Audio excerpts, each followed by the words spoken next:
एक खूबसूरत, रोशन और जिंदगी से भरपूर जंगल में एक नौजवान लोमड़ी रहती थी जिसका नाम फीनो था। फीनो निहायत ज़हीन और चालाक था। जंगल के सब जानवर उसकी होशियारी की तारीफ करते थे, मगर फीनो के अंदर एक बड़ी कमजोरी थी। वो किसी पर भरोसा नहीं करता था। उसका ख्याल था कि दूसरों पर एतबार करना कमजोरी है, इसलिए वो हर काम अकेले करने को बेहतर समझता था। हर रोज फीनो जंगल में तन्हा घूमता रहता। खरगोश उसे खेलने के लिए बुलाते तो वो इनकार कर देता। गिलहरियां उसे मेवा देती तो वो सर हिलाकर मना कर देता।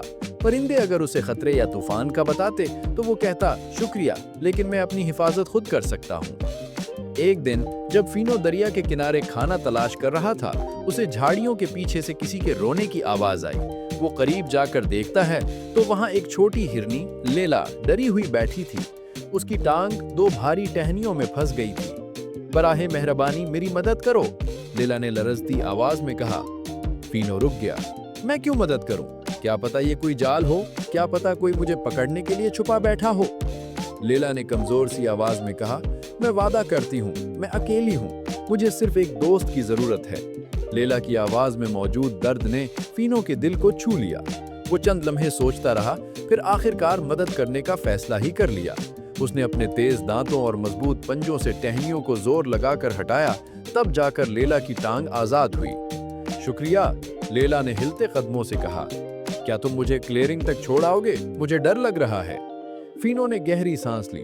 वो 2 बार किसी की मदद करने का आदी नहीं था, मगर फिर दिल ने कहा, इस पर भरोसा करो। चुनांचे वो आहिस्ता आहिस्ता लेला के साथ चलने लगा। जैसे ही वो क्लियरिंग में पहुंचे, लेला की माँ दौड़ती हुई उसके पास आई। ए नेक दिल लोमड़ी, हम तुम्हारा शुक्रिया कैसे अदा करें? फीनो के कान शर्मा कर लाल हो गए। ये पहली बार था कि किसी ने उसका यूं शुक्रिया अदा किया था। उसे अजीब सी खुशी हुई। वक्त गुजरता गया। अब जंगल के जानवर जब भी फीनो को देखते उसे मुस्कुराकर सलाम करते। खरगोश हाथ हिलाते, परिंदे सुबह बखैर कहते और गिलहरियां उसे मेवा भी देती। मगर फीनो के दिल में अभी भी थोड़ा सा शक बाकी था। यहाँ तक कि एक दिन सब कुछ बदल गया।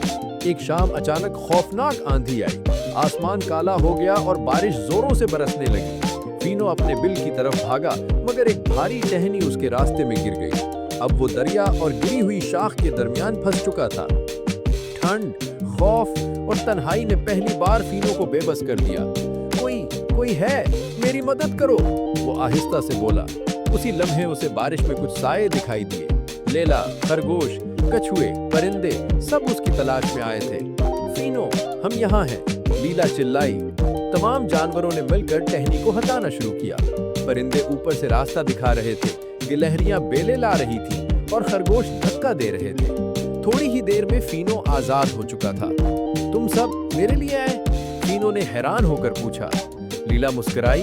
दोस्त एक दूसरे पर भरोसा करते हैं और हम तुम्हारे दोस्त हैं। फीनो की आंखों में नमी आ गई। उस लम्हे उसे एहसास हुआ कि दोस्ती कमजोरी नहीं, ताकत है। इस दिन के बाद फीनो बदल गया।